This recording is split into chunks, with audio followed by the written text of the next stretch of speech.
Hindi kayo mangita pa ko. Wala to muli. Ako na natin si Roy family. Bilitaw to siya. Bilitaw to siya. So, salamat kayo no, sa matahang na awit. Abi ulit Na dito. i-share Natin ko mo lang na. sa pamilyang Natin mo. alaman. Hindi yung kabutagan Oh, magkaigsunan. okay kayo. Pagkatunan na to, karon ang May istorya pato. ni Nuwi mga kaigsunan. May pato. Pero before that, atos ang idong atong mga ulo sa pag-ampo. Amahan na yung balaan, Lord God. Santa ako para mag-share sa mga pulong. Imo ay tanong, Lord, nga imo ang mga pulong, maitasag sa mga kasig-kasig muna-muna. O makarimay ang sa among atword nga diin. Samtay kami nagkinabuhi ni kalibutan. Imo, Lord God, nga ikaw magiya ka na mo.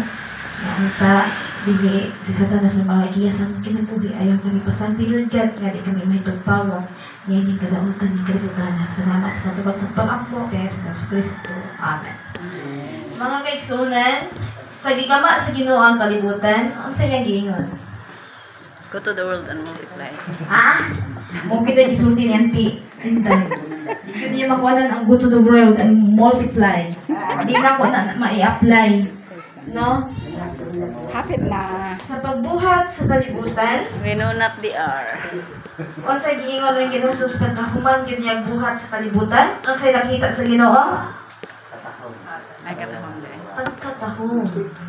Balak nun na kay Kuya, mo na iya mga mensahe sa una pagkakita sa iyang asawa, pagkatahong mainday. No? So, og dili nagaingon sa Genesis 1 verse 31, ug nakita sa Dios ang tanang butang nga iyang gibuhat, ug tan-awa kini maayo kaayo, ug dihay kahaponon, ug dihay kabuntagon adlaw nga ikaunom. So, sige, pagbuhat din sa Ginoo sa kalibutan, perfect. No? Wala pa siya isala. No? Ang tao, wala pa isala. Taas ko ng panahon na ya.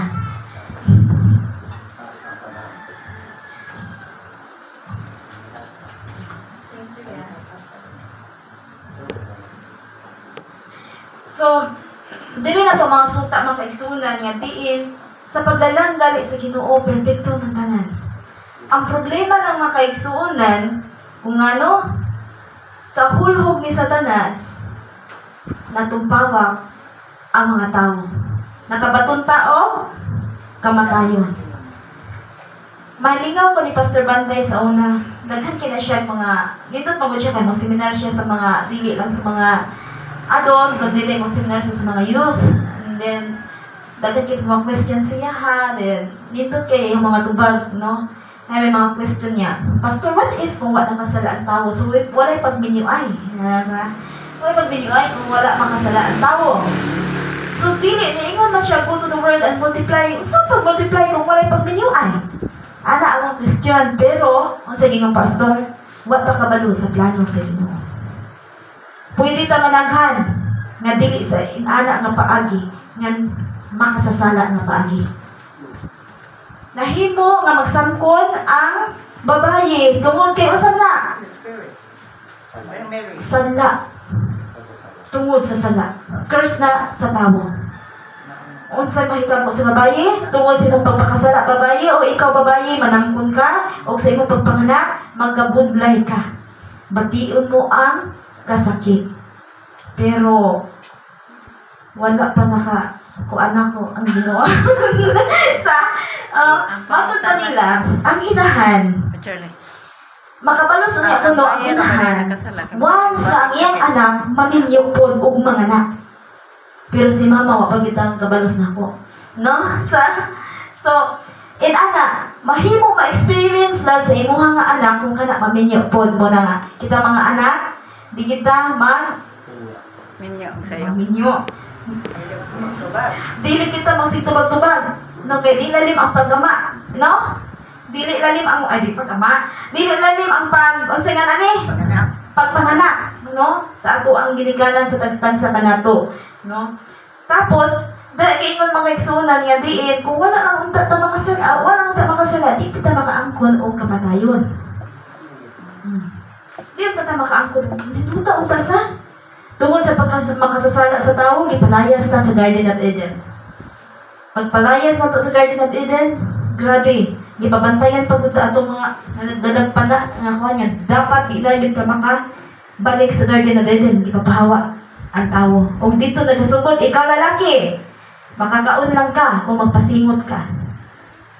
Kunya ang mahitabo pagod, patulukon pagod niya ang mga tunukon, yung mga sagbot sa Bulot. ang bulot, no? Usa ka makakaon sa bulot, dapat matulog sa ka. Sa no? Lami kay ang bulot, pero dapat sa ka magantos. No, so inana.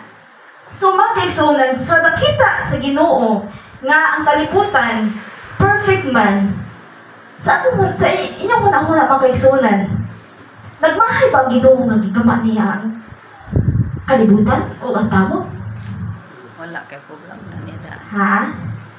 Wala ba? Mabasahan ba nato nga naa ang pagmahay sa Ginoo? Wala. Ay na. Gabasol? Oh?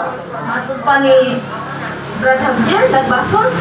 Sa Genesis 6, versikulo 5 nagaingon, o nakita ni Jehovah ang pagkadaotan sa tao, sa yuta, dako og nga ang tanang pagpamalandong sa mga hunahuna sa iyang kasing-kasing, lunlon mga kadaotan lamang, gihapon, o kini nakapabasol kang Jehovah, nga gibuhat niya ang tao sa yuta, o nakapasubok kini kaniya sa iyang kasing-kasing. Basol gud siya. No. So, dako kay kahigawad sa Ginoo. So, karon mangutana ko ninyo. Kung higawaran ka, makabilin ba ko ninyo? Dili. Dili kay otro ka.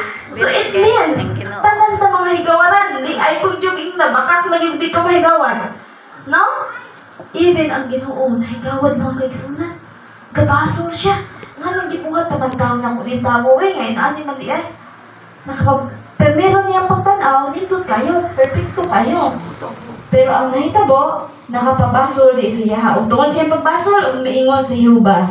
Pagalaglagon kong gikan sa nawong sayuta, ang tao nga akong gibuhat. Sukad sa tao hangtod sa mga mananap, ug hangtod sa mga butang nga nagkamang sa yuta o sa langgam sa kalangitan. Kay kini nakapabasol ka nako nga gibuhat ko sila.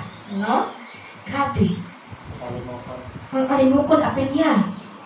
Apil ang tanan. Gihinluan sa Ginoo ang kalibutan. Moto'y paglimpyo bitaw sa kalibutan sa pero anak nindot mga kaigsunan paglimpyo niya sa kalibutan. Mangutana ko ninyo, dautan man yun ang kalibutan natong time ha? Napay tao nga buutan natong time ha? Naa? Ha? Si Noel, matod pa ni Brother Javier. No? O diri ni Igon sa Genesis 6 verse 8, apan si Noel nakakaplag o kahimuot sa mga mata ni Jehovah. Nay, usa ka tawo? Si Noel. Nagakaplag o kahimuot sa mga mata ni Jehovah, pero anak kanindot biya Sir Javier, no? Tungod sa pagkamatin na mano ni Noe, iyang pamilya. Nakuha na po, panahanginan po. No? So, si kamo ni Ma'am Sereniao, may pag-asa, Sir Javier. No? Maningkamot lang dito, although individual man ang kaluwasan. Pero, ampo lagi sa Ginoo. Ipakita lang sa inyong mga kabataan nga kamo nagmatinuanon sa inyong mga apo. Ipadayon na kanunay ang pag-guide sa inyong mga apo. O ang Ginoo magpanalangin rani anang tanan. O tungod ni ana, ang Ginoo nagasugo ni Noe. Ug maingon ang Dios kang Noe, ang katapusan sa tanan nga unod aniya sa tubangan nako, kay ang yuta na puno sa pagkalugos tungod kanila o aniya karon, pagalaglagon ko sila uban sa yuta. Magbuhat ka o usa ka arka sa kahoy nga gopher, magbuhat ka o ang mga lawak sa sulod sa arka o pagbuliton mo ang salong sa sulod o gawas. Makaingon ko ani Sir Javier ba? Kini paggama niya ani no, di biya dagway basta-basta no. Oh. Ang question, kanong salong? Unsa man na siya, sir? Takot di ka na siya, namang di man makuan. Ang kahoy na siya nga, duga? Stick wheel. Sticky siya nga pagkakahoy. Hagtot kayo. Oo. Sumoy gipagama. Pero, Napay question mapigsunan. Are you sure nga kung karon atong come-on road, dili ta malunod ana? Lunod yun, kaya Lunod gihapon. Ha? Di man to, ano nga to, di man spiritual ito. Sakto. Pagka, ito kay spiritual ito. Kato bisa pag may man ang Ginoo, Germelina himoa. Oh, bisan pag, Bisa pag Germelina to, di gyapon to malunod kay nga naman gahom man sa Ginoo ang ganiya. Bisa pag silhig ang ikuan ipa bungbong ato. Di gyapon to, oh. Malunod kay nga naman ang Ginoo man gasugo ana.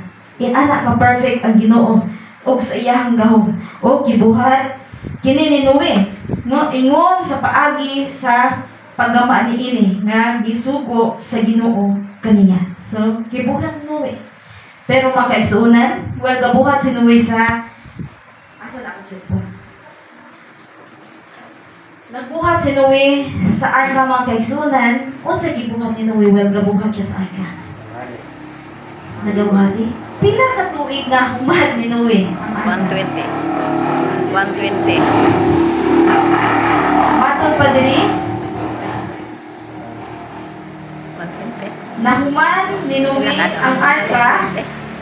Teka, Wala ko po. 120.